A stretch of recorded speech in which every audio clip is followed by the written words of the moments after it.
Alam mo bang laman ka lagi ng isip ng Diyos? At nangangarap ang Diyos. And may isang batang nagtanong sa isang pastor, ano kaya ang iniisip ng Diyos ngayon? At kung papansinin po natin, ang isipan ng Diyos ay napakalawak at napakalalim at napakataas, hindi natin ito maaabot. Pero hindi na natin kailangan pang abutin yon. Sapat na ating makilala ang Diyos batay sa ating pagkatawag. Sapagkat ang kapahayagan ng Diyos ay nakatuon lamang. Amen po ba? The revelation of God is only connected in the calling of which you were called and I was called. Doon lamang po yung kapahayagan tungkol sa Diyos, sapagkat yun lamang ang kailangan natin. Pero ang layunin, tandaan mo po ang layunin. Ikaw at ako'y nilikha, nakalarawan, kawangis at katulad niya, kaya't ang ating pag-uugali ay maging dapat katulad niya. Mapagmahal, maawain, matulungin, mapagpatawad. Kaya nga po, alisin mo sa iyong puso ang anumang ugat ng sama ng loob. Kapaitan. Alisin mo pong lahat yan. Because bitterness will only destroy somebody who is bitter inside. Destructive po ang kapaitan, destructive po ang sama ng loob, destructive po ang hinanakit. Kaya nga po, alisin mo lahat ito sa iyong puso. For thine is the kingdom. Ano po ang ibig sabihin nito? So ano kaya ang iniisip ng Diyos ngayon? Ibalik natin doon sa tanong ng bata. Ano kaya ang iniisip ng Diyos ngayon sa iyo at sa akin? Isa po ang iniisip ng Diyos. Ang kanyang paniniwala sa iyo at sa akin ay napakalaki. Alam niya na tayo magtatagumpay. At kaya tayo magtatagumpay dahil alam ng Ama na nasa iyo ang kanyang anak. Alam ng Ama na nasa iyo ang banal na Espiritu. Kaya hindi tayo pwedeng manatili sa kawalang bunga. Ang layunin po ng pagkamatay ng Panginoong Jesucristo doon sa krus sa Kalbaryo ay upang siya ay magkaroon ng karapatang tumira sa iyo at sa aking buhay, sa ating puso. Amen po ba? Kaya nga po ang sabi ng Colossians 1:27, this is the mystery. The hope of glory is Jesus Christ. Amen po ba? Kaya nga ang ating buong pagkabuhay ay nakatali. Ano po? Yun po'y nakatali para makapanirahan sa piling ng Panginoong Jesucristo magpakailanman. Kaya nga po, for thine is the kingdom, ang ibig pong sabihin, ang Diyos ang dapat namumuno sa iyo at sa akin. Kingdom means there is a king that rules. There is a king that reigns. And this kingdom is spiritual.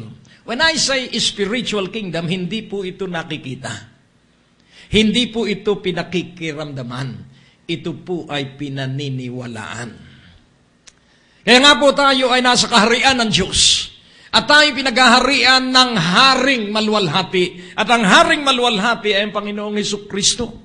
Kaya nga po, ang pamumuhay sa paghahari ni Kristo, kailangang pinaniniwalaan natin na siya ang makapangyarihang Diyos na mamagitan sa iyo at sa akin sa pagitan ng Ama. Siya ang makapangyarihang Diyos na kayang tayo tustusan. Siya ang makapangyarihang Diyos na kaya tayong ipagtanggol. Siya ang makapangyarihang Diyos na laging mangangasiwa sa ating buhay at sisiguro sa ating buhay sa kabanalan at katwiran, sapagkat ang kabanalan at katwiran ay ating isinuot nung araw na tanggapin natin sa Jesucristong ating tagapagligtas at Panginoon.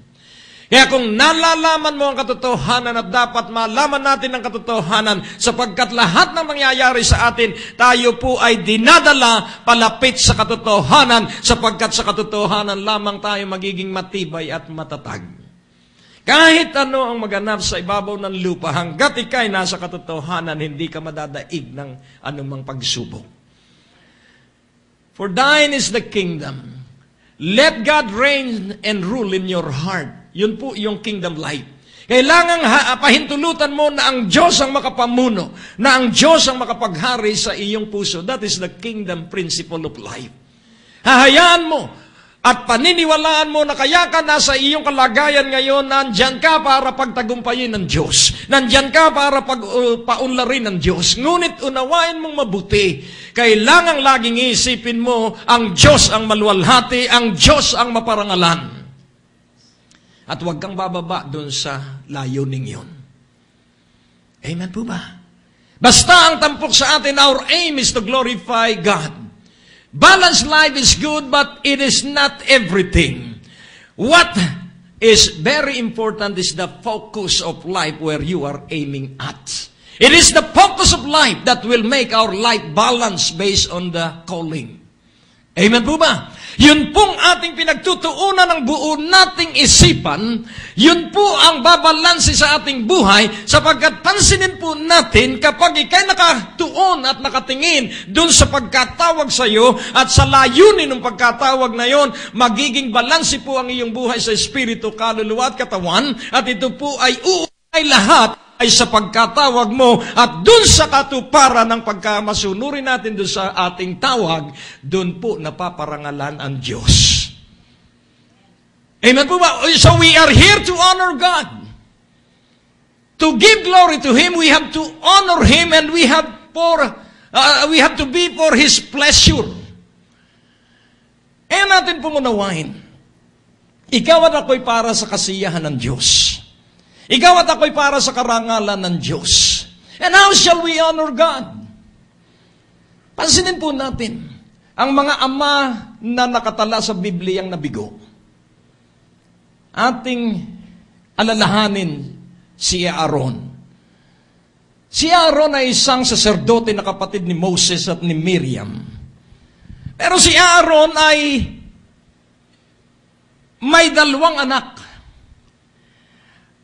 na hindi naging kalugod-lugod sa Diyos ang buhay. So yung kanyang pagiging ama dito sa 2 anak niya ay hindi niya nagawa ng buong husay. At ano ang nangyari doon sa 2 anak niya? Pareho ring saserdote yung 2 anak niya, ngunit yun po ay natala sa Biblia at sila ay pinatay sa pamamagitan ng parusa ng Diyos. Aaron, who is faithful and loyal to God, dishonored God. In what way has he dishonored God? Nakalimutan po niyang sansalain yung 2 niyang anak sa mali nilang gawain. To dishonor God is to